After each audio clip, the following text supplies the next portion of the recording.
student, welcome to my YouTube channel History with Ritika. Today in this video we will talk about League of Nations, which is the part of first subpoint of unit 3rd. The League of Nations. During the First World War, one strongly felt that कि अब इन wars का end हो जाना चाहिए and complete peace establish हो जानी चाहिए और एक ऐसा यूनियन फॉर्म किया जाना चाहिए जो ट्रीटीज ब्रेक करने वाले, वॉर के रूल्स को तोड़ने वाले नेशंस को कंट्रोल कर सके। एंड पीपल थॉट्स दैट कि कोई एक ऐसी इंटरनेशनल ऑर्गेनाइजेशन होनी चाहिए जो डिस्प्यूट्स को मिलिट्री कॉन्फ्लिक्ट्स में चेंज करने से पहले ही सेटल कर सके और इसी आइडिया से बर्थ होता है लीग ऑफ नेशंस का। लीग ऑफ नेशन को अमेरिकन प्रेसिडेंट वुड्रो विल्सन का ब्रेन चाइल्ड माना जाता है क्योंकि विल्सन पीस के लिए एक इंटरनेशनल ऑर्गेनाइजेशन के बहुत बड़े सपोर्टर थे।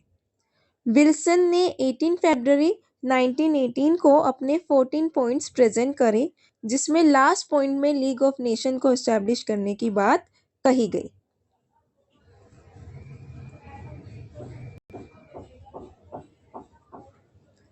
टेंथ जनवरी 1920 को league of nation formally existence में आती है, यानी कि सेम डे जब वर्साई ट्रीटी ऑपरेशन में आई थी। इसके हेडक्वार्टर को स्विट्जरलैंड के जिनोवा में बनाया जाता है। ये फर्स्ट परमानेंट इंटरनेशनल ऑर्गेनाइजेशन थी जिसका मेन एम वर्ल्ड में पीस को मेंटेन करना था। इसके प्राइमरी सोर्स में कलेक्टिव सिक्योरिटी डिसआर्मामेंट के थ्रू वॉर को प्रिवेंट करना और नेगोशिएशन एंड आर्बिट्रेशन की हेल्प से इंटरनेशनल डिस्प्यूट्स को सेटल करना था।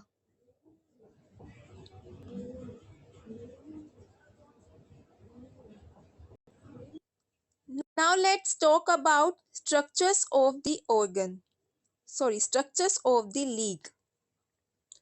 स्टार्टिंग में 42 नेशन लीग के मेंबर थे जो 1926 में इंक्रीज होकर 55 हो जाते हैं। 1926 में जर्मनी को लीग में शामिल किया जाता है। लीग के 5 ऑर्गन्स थे जिनमें 3 मेन ऑर्गन थे: general assembly, council, secretariat. And apart from this league के 2 ऑटोनोमस ऑर्गन भी थे, जिसमें फर्स्ट था permanent court of international justice and second is international labour union. इसके अलावा कुछ सब्सिडरी ऑर्गन्स भी थे such as economic and financial organisation, dialogue and transport organisation, permanent mandate और state commission and international institute of intellectual corporation. सबसे पहले हम general assembly को समझते हैं। द जनरल असेंबली साल में 1 टाइम मीटिंग करती थी जिसमें सभी मेंबर्स नेशंस के रिप्रेजेंटेटिव शामिल होते थे and they all had 1 vote. सभी के एक वोट होता था। असेंबली का वर्क था जनरल पॉलिसी को डिसाइड करना, लीग के फाइनेंस को भी हैंडल करना। इसमें सभी डिसीजन का एक मत होना जरूरी था। असेंबली का एक बेनिफिट ये था कि इसमें small and medium type states को मौका मिलता था और अपने इश्यूज को रेज कर एंड वर्ल्ड डेवलपमेंट पर अपनी बातें रखने का मौका दिया जाता था। Now let's talk about the next organ of the league which is the council. Council एक स्मॉलर बॉडी थी जो असेंबली के कंपैरिजन में ज्यादा मीटिंग्स भी करती थी। साल में कम से कम 3 टाइम्स इनकी मीटिंग्स होती थी और इनके 4 permanent members and 4 non permanent members होते थे। परमानेंट मेंबर्स में Britain, France, Italy, Japan involve थे। नॉन परमानेंट मेंबर्स को असेंबली के थ्रू 3 इयर्स के लिए इलेक्ट किया जाता था, जो 1926 तक नॉन परमानेंट मेंबर्स की संख्या इंक्रीज होकर 9 हो गई। काउंसिल एक तरह से कैबिनेट की तरह वर्क करती थी और इसमें कुछ एग्जीक्यूटिव पावर्स भी थी।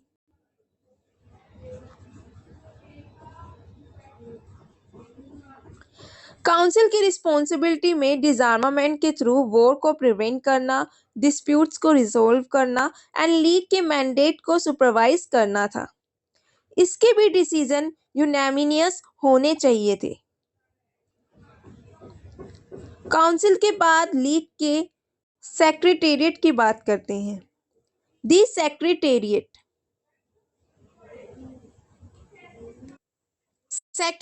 का वर्क पेपर वर्क देखना, एजेंडा रेडी करना, रिजोल्यूशन एंड रिपोर्ट्स को लिखना होना था, जिसमें लीग के डिसीजन को इम्प्लीमेंट किया जा सके। एक इंटरनेशनल सिविल सर्विस की तरह वर्क करता था, जिसके मेंबर्स 30 डिफरेंट कंट्रीज से लिए जाते थे। Now let's discuss the next important part of the league, the Permanent Court of International Justice.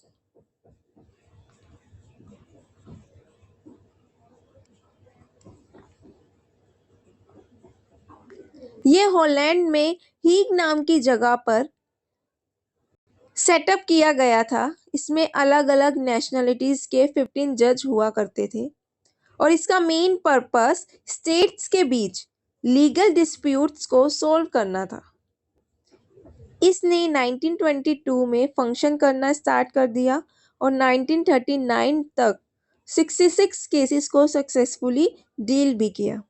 यही रीज़न रहा कि इसको काफ़ी रिस्पेक्ट भी मिलती थी। साथ ही ये इंटरनेशनल पॉलिटिक्स में कोड ऑफ लीगल प्रैक्टिस के आइडियाज़ को भी पॉपुलर बनाता था। कोर्ट लीग ऑफ नेशन के कॉन्स्टिट्यूशन के सेक्शन 36 के अकॉर्डिंग वॉलंटरी फंक्शन कर सकता था। वॉलंटरी एक्ट वो कहलाते थे जिन्हें मेंबर स्टेट्स एक्सेप्ट भी कर सकते थे और एक्सेप्ट नहीं भी कर सकते थे, उनके चॉइस पे डिपेंड किया जाता था। इम्पोर्टेंट ऑर्गन रहा इंटरनेशनल लेबर ऑर्गेनाइजेशन यानी कि ILO। लीग के बहुत से कमिटीज एंड कमीशंस ने वैल्यूएबल रिजल्ट अचीव किए और इंटरनेशनल कॉरपोरेशन को फास्टर करने के लिए भी कई एफर्ट्स किए, जिनमें सबसे ज़्यादा सक्सेसफुल रहा international labour organisation ILO।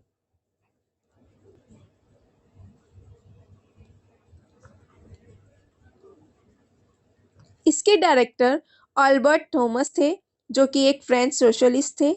ILO का पर्पस वर्ल्ड लेवल पर लेबर की कंडीशन को इम्प्रूव करना था। इसके लिए ये गवर्नमेंट से कहते थे कि वो maximum working days and weeks को फिक्स करें, मिनिमम वेजेस को स्पेसिफाई करें, sickness, unemployment benefits and old age pension जैसे टर्म्स को इंट्रोड्यूस करें पीपल्स के लिए।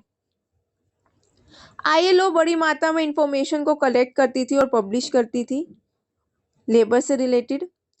इसके एफर्ट्स की ही वजह से बहुत सी गवर्नमेंट लेबर वेलफेयर की डायरेक्शन में सैंक्शंस लेने के लिए रेडी हो जाती है। ये तो बात हो गई लीग के स्ट्रक्चर की, लेकिन जिस काम के लिए इसे फॉर्म किया गया था यानी कि वर्ल्ड में पीस इस्टेब्लिश करने के लिए और वर्ल्ड वॉर को रोकने के लिए, उसमें तो ये फेल रही। Why does this happen? Let's discuss about it. Why did the league fail to preserve peace? इसके फेलियर के क्या क्या रीजंस थे, अब हम उनको डीप में समझने की कोशिश करते हैं। लीग ऑफ नेशन के फेलियर के लिए एक नहीं बल्कि बहुत से रीजन रहे। सबसे पहले हम बात करते हैं रेडिकल नेशनलिज्म। ईच नेशन खुद की सॉवरेनिटी को ज़्यादा कंसीडर करते थे और अपनी इच्छाओं के अकॉर्डिंग काम करने में बिलीव रखते थे। कोई भी nation international peace and security के लिए अपनी सॉवरेनिटी पर किसी का भी कंट्रोल इस्टेब्लिश करने के लिए रेडी था ही नहीं। लीग ऑफ नेशन के फंडामेंटल प्रिंसिपल भले ही न्यू बनाए गए थे, लेकिन इसके मेंबर स्टेट्स अभी भी ट्रेडिशनल नेशनलिज्म के नैरो आइडियाज में बिलीव कर रखते थे। सेकंड रहा lack of universality. World peace के लिए ये इम्पोर्टेंट था कि वर्ल्ड की सभी कंट्रीज लीग ऑफ नेशन में मेंबर होती, but this could not happen. ऐसा कभी नहीं देखा गया लीग की पूरी लाइफ में। स्टार्टिंग में सोवियत यूनियन एंड जर्मनी को ऑर्गेनाइजेशन से अलग रखा गया, बट 1926 में जर्मनी को मेंबर बना लिया गया। But after some time Brazil and Costa Rica इससे सेपरेट हो गए। 1933 में जापान एंड जर्मनी ने भी इसकी मेंबरशिप छोड़ दी। 1934 में रशिया लीग का मेंबर बना एंड 1937 में इटली ने भी लीग की मेंबरशिप को छोड़ दिया। 1939 में सोवियत यूनियन को लीग ऑफ नेशन से एक्सपेल कर दिया गया। In this way league of nation की 20 इयर्स की लाइफ में ऐसा कोई भी ओकेजन नहीं आया जहां वर्ल्ड की ऑल कंट्रीज इसकी मेंबर्स रही हो। थर्ड सबसे इंपॉर्टेंट रीजन रहा not becoming a member of America. American president Woodrow Wilson ने लीग ऑफ नेशन के एस्टैब्लिशमेंट में इंपॉर्टेंट रोल प्ले किया, बट यूएस सीनेट चीफ के ऑफर को रिजेक्ट कर दिया। वो इसके मेंबर्स नहीं बने, इसलिए लीग ऑफ नेशन को अमेरिका का सपोर्ट नहीं मिला।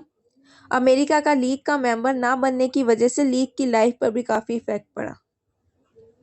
लीग ऑफ नेशन को अमेरिका की इकोनॉमिक एंड मिलिट्री पावर से वंचित होना पड़ा, जिससे लीग की पावर रिड्यूस हो गई। लीग ऑफ नेशन से अमेरिका के बाहर रहने का रीजन की वजह से league of nation world trade organisation नहीं बन सका।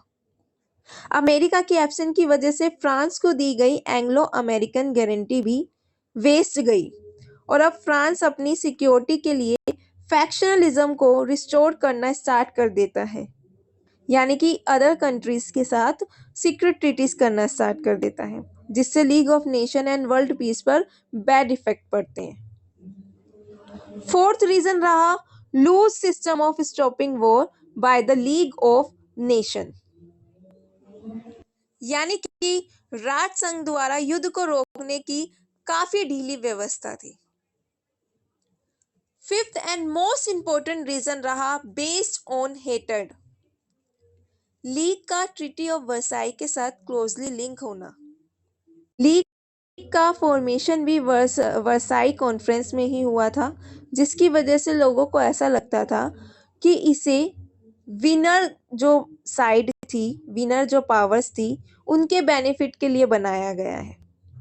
इसके साथ ही इसे ऐसे पीस सेटलमेंट को डिफीट करना था जो कहीं से भी परफेक्ट नहीं था।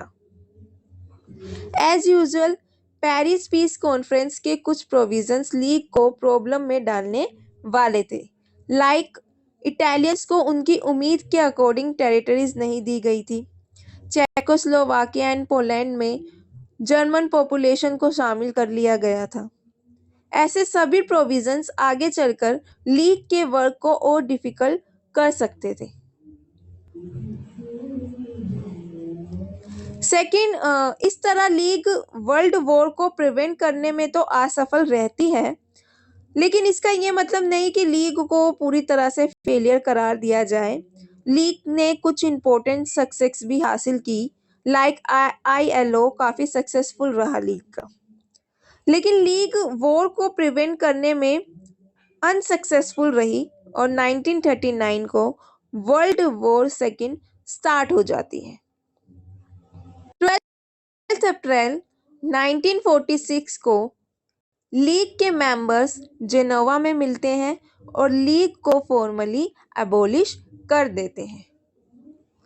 सो स्टूडेंट, यहाँ तक हमने पूरा लीग ऑफ नेशन को समझा। नेक्स्ट यूनिट में हम फर्स्ट सब पॉइंट को आगे कंटिन्यू करेंगे। सो जब तक के लिए आप वीडियो को लाइक करें और चैनल को प्लीज़ सब्सक्राइब करें। Thank you.